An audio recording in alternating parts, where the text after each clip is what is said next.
Hello' everyone, সকলোকে স্বাগতম জনাইছোঁ লাভলি ষ্টাডিজ ইউটিউব চেনেলৰ নতুন এটা ভিডিঅ'লৈ। আজি আমি আছাম পুলিচ AB আৰু UP পৰীক্ষাৰ বাবে এখন মডেল কুৱেশ্যন পেপাৰ লৈ আহিছোঁ। Police paper 2026 model question paper এখন লৈ আহিছোঁ। সেই মডেল কুৱেশ্যন পেপাৰৰ বিষয়ে আজি আলোচনা কৰিম। তো বহলকচোন বেছি পলম নকৰি আজিৰ ভিডিঅ'টো আৰম্ভ কৰোঁ। আজিৰ ফাৰ্ষ্ট কুৱেশ্যনটো সুধিছে, শংকৰদেৱে প্ৰচাৰ কৰা ধৰ্মটোৰ নাম কি? শংকৰদেৱে প্ৰচাৰ কৰা ধৰ্মটোৰ নাম কি বুলি সুধিছে। আপোনাৰ বাবে তলত 4টা অপশ্যন দিয়া আছে। এই 4টা অপশ্যনৰ মাজৰ শুদ্ধ উত্তৰটো হ'ব অপশ্যন ডি, একশৰণ নাম ধৰ্ম। শংকৰদেৱে প্ৰচাৰ কৰা ধৰ্মটোৰ নাম হৈছে একশৰণ নাম ধৰ্ম। নেক্সট কুৱেশ্যন অৰ্থাৎ 2 নম্বৰ কুৱেশ্যনটো সুধিছে, শংকৰদেৱে প্ৰচাৰিত ধৰ্মৰ সাৰভাগ কি? শংকৰদেৱে প্ৰচাৰিত ধৰ্মৰ সাৰভাগ কি বুলি সুধিছে। আপোনাৰ বাবে তলত 4টা অপশ্যন দিয়া আছে। এই 4টা অপশ্যনৰ মাজৰ শুদ্ধ উত্তৰটো হ'ব অপশ্যন এ, নাম ধৰ্ম। শংকৰদেৱে প্ৰচাৰিত ধৰ্মৰ সাৰভাগ হৈছে নাম ধৰ্ম। নেক্সট কুৱেশ্যন অৰ্থাৎ 3 নম্বৰ কুৱেশ্যনটো সুধিছে, ব্ৰাহ্মণ ধৰ্মৰ মূল অৱলম্বন কি? ব্ৰাহ্মণ ধৰ্মৰ মূল অৱলম্বন কি বুলি সুধিছে। আপোনাৰ বাবে তলত 4টা অপশ্যন দিয়া আছে। এই 4টা অপশ্যনৰ মাজৰ শুদ্ধ উত্তৰটো হ'ব অপশ্যন চি, মূৰ্তি পূজা। ব্ৰাহ্মণ ধৰ্মৰ মূল অৱলম্বন হৈছে মূৰ্তি পূজা। নেক্সট কুৱেশ্যন অৰ্থাৎ 4 নম্বৰ কুৱেশ্যনটো সুধিছে, বৈষ্ণৱ সম্প্ৰদায়ৰ প্ৰধান 4 বস্তুৰ অন্তৰ্গত তলৰ কোনবিধ নহয়? বৈষ্ণৱ সম্প্ৰদায়ৰ প্ৰধান 4 বস্তুৰ অন্তৰ্গত তলৰ কোনবিধ নহয় বুলি সুধিছে। আপোনাৰ বাবে তলত 4টা অপশ্যন দিয়া আছে। এই 4টা অপশ্যনৰ মাজৰ শুদ্ধ উত্তৰটো হ'ব অপশ্যন ডি, শৰণ। বৈষ্ণৱ সম্প্ৰদায়ৰ প্ৰধান 4 বস্তুৰ অন্তৰ্গত তলৰ শৰণ নহয়। নেক্সট কুৱেশ্যন অৰ্থাৎ 5 নম্বৰ কুৱেশ্যনটো সুধিছে, যুধিষ্ঠিৰ অশ্বমেধ যজ্ঞৰ প্ৰথম ঘোঁৰাটো কোনে ধৰিছিল? যুধিষ্ঠিৰ অশ্বমেধ যজ্ঞৰ প্ৰথম ঘোঁৰাটো কোনে ধৰিছিল বুলি সুধিছে। আপোনাৰ বাবে তলত 4টা অপশ্যন দিয়া আছে। এই 4টা অপশ্যনৰ মাজৰ শুদ্ধ উত্তৰটো হ'ব অপশ্যন এ, ভদ্ৰাৱতীপুৰৰ ৰজা হংসধ্বজে। যুধিষ্ঠিৰ অশ্বমেধ যজ্ঞৰ প্ৰথম ঘোঁৰাটো ভদ্ৰাৱতীপুৰৰ ৰজা হংসধ্বজে ধৰিছিল। নেক্সট কুৱেশ্যন অৰ্থাৎ 6 নম্বৰ কুৱেশ্যনটো সুধিছে, পৰশুৰামৰ আন এটা নাম কি? পৰশুৰামৰ আন এটা নাম কি বুলি সুধিছে। আপোনাৰ বাবে তলত 4টা অপশ্যন দিয়া আছে। এই 4টা অপশ্যনৰ মাজৰ শুদ্ধ উত্তৰটো হ'ব অপশ্যন এ, অগ্নিশ্বৰ। পৰশুৰামৰ আন এটা নাম হৈছে অগ্নিশ্বৰ। নেক্সট কুৱেশ্যন অৰ্থাৎ 7 নম্বৰ কুৱেশ্যনটো সুধিছে, একলব্যৰ পিতৃৰ নাম কি? একলব্যৰ পিতৃৰ নাম কি বুলি সুধিছে। আপোনাৰ বাবে তলত 4টা অপশ্যন দিয়া আছে। এই 4টা অপশ্যনৰ মাজৰ শুদ্ধ উত্তৰটো হ'ব অপশ্যন বি, হিৰণ্যধনু। একলব্যৰ পিতৃৰ নাম হৈছে হিৰণ্যধনু। নেক্সট কুৱেশ্যন অৰ্থাৎ 8 নম্বৰ কুৱেশ্যনটো সুধিছে, মহাভাৰতৰ যুদ্ধত 15 নামৰ শংকটো কোনে ব্যৱহাৰ কৰিছিল? মহাভাৰতৰ যুদ্ধত 15 নামৰ শংকটো কোনে ব্যৱহাৰ কৰিছিল বুলি সুধিছে। আপোনাৰ বাবে তলত 4টা অপশ্যন দিয়া আছে। এই 4টা অপশ্যনৰ মাজৰ শুদ্ধ উত্তৰটো হ'ব অপশ্যন ডি, ভীম। মহাভাৰতৰ যুদ্ধত 15 নামৰ শংকটো ভীমে ব্যৱহাৰ কৰিছিল। নেক্সট কুৱেশ্যন অৰ্থাৎ 9 নম্বৰ কুৱেশ্যনটো সুধিছে, দেৱদত্ত নামৰ শংকটো কোনে ব্যৱহাৰ কৰিছিল? দেৱদত্ত নামৰ শংকটো কোনে ব্যৱহাৰ কৰিছিল বুলি সুধিছে। আপোনাৰ বাবে তলত 4টা অপশ্যন দিয়া আছে। এই 4টা অপশ্যনৰ মাজৰ শুদ্ধ উত্তৰটো হ'ব অপশ্যন বি, অৰ্জুন। দেৱদত্ত নামৰ শংকটো অৰ্জুনে ব্যৱহাৰ কৰিছিল। নেক্সট কুৱেশ্যন অৰ্থাৎ 10 নম্বৰ কুৱেশ্যনটো সুধিছে, সুঘোষ নামৰ শংকটো কোনে ব্যৱহাৰ কৰিছিল? সুঘোষ নামৰ শংকটো কোনে ব্যৱহাৰ কৰিছিল বুলি সুধিছে। আপোনাৰ বাবে তলত 4টা অপশ্যন দিয়া আছে। এই 4টা অপশ্যনৰ মাজৰ শুদ্ধ উত্তৰটো হ'ব অপশ্যন ডি, নকুল। সুঘোষ নামৰ শংকটো নকুলে ব্যৱহাৰ কৰিছিল। নেক্সট কুৱেশ্যন অৰ্থাৎ 11 নম্বৰ কুৱেশ্যনটো সুধিছে, মণিপুষ্পক নামৰ শংকটো কোনে ব্যৱহাৰ কৰিছিল? মণিপুষ্পক নামৰ শংকটো কোনে ব্যৱহাৰ কৰিছিল বুলি সুধিছে। আপোনাৰ বাবে তলত 4টা অপশ্যন দিয়া আছে। এই চাৰিটা অপশ্যনৰ মাজৰ শুদ্ধ উত্তৰটো হ'ব অপশ্যন চি সহদেৱ।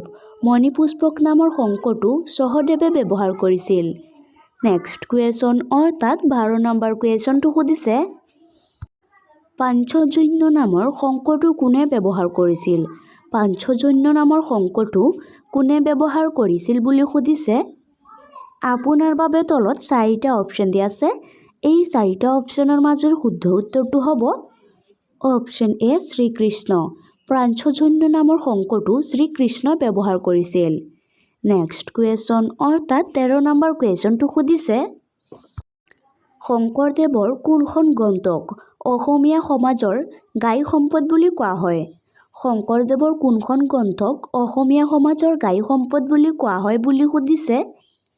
আপোনাৰ বাবে তলত 4টা অপশ্যন দিয়া আছে। এই 4টা অপশ্যনৰ মাজৰ শুদ্ধ উত্তৰটো হ'ব অপশ্যন এ কীৰ্তনঘোষা। শংকৰদেৱৰ কীৰ্তনঘোষা গ্ৰন্থক অসমীয়া সমাজৰ গাই সম্পদ বুলি কোৱা হয়।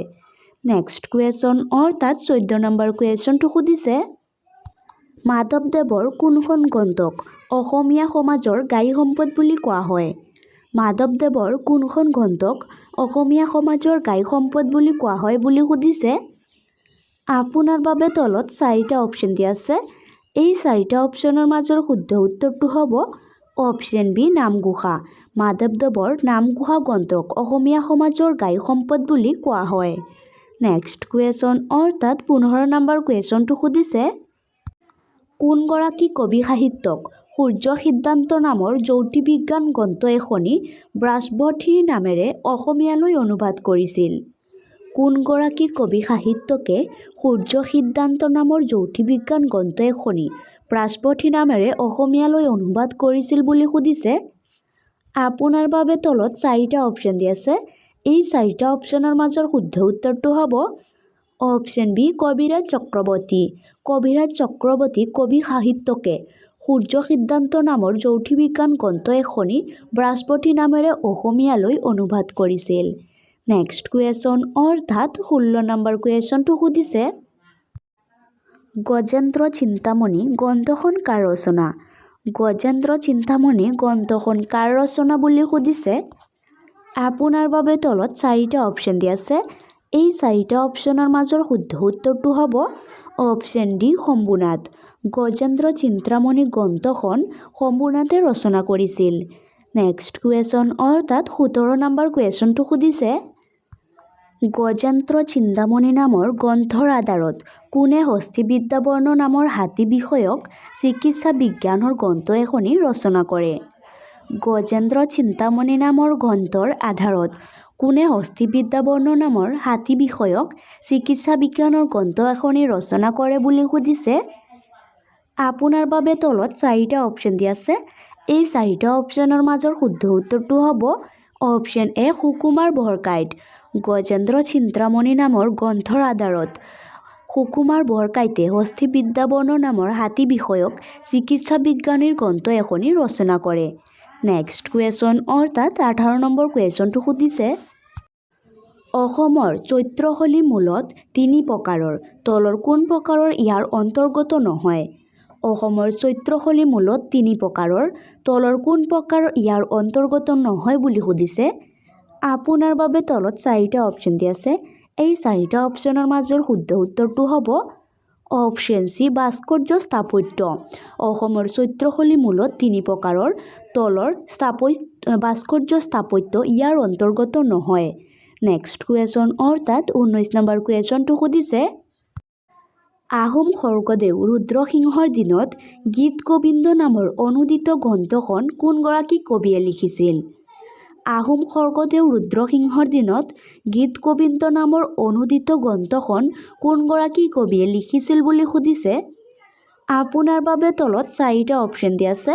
এই 4টা অপশ্যনৰ মাজৰ শুদ্ধ উত্তৰটো হ'ব অপশ্যন বি কবিৰাজ চক্ৰৱৰ্তীয়ে আহোম স্বৰ্গদেউ ৰুদ্ৰসিংহৰ দিনত গীত গোবিন্দ নামৰ অনুদিত গ্ৰন্থখন কবিৰাজ চক্ৰৱৰ্তীয়ে লিখিছিল। নেক্সট কুৱেশ্যন অৰ্থাৎ 20 নম্বৰ কুৱেশ্যনটো সুধিছে আহোম স্বৰ্গদেউ শিৱসিংহৰ দিনত আনন্দলহৰী গ্ৰন্থখন কাৰ ৰচনা? আহোম স্বৰ্গদেউ শিৱসিংহৰ দিনত আনন্দ লাহৰী গ্ৰন্থখন কাৰ ৰচনা বুলি সুধিছে। আপোনাৰ বাবে তলত 4টা অপশ্যন দিয়া আছে। এই 4টা অপশ্যনৰ মাজৰ শুদ্ধ উত্তৰটো হ'ব অপশ্যন বি কবিৰাজ চক্ৰৱৰ্তী। আহোম স্বৰ্গদেউ শিৱসিংহৰ দিনত আনন্দ লাহৰী গ্ৰন্থখন কবিৰাজ চক্ৰৱৰ্তীৰ ৰচনা কৰা।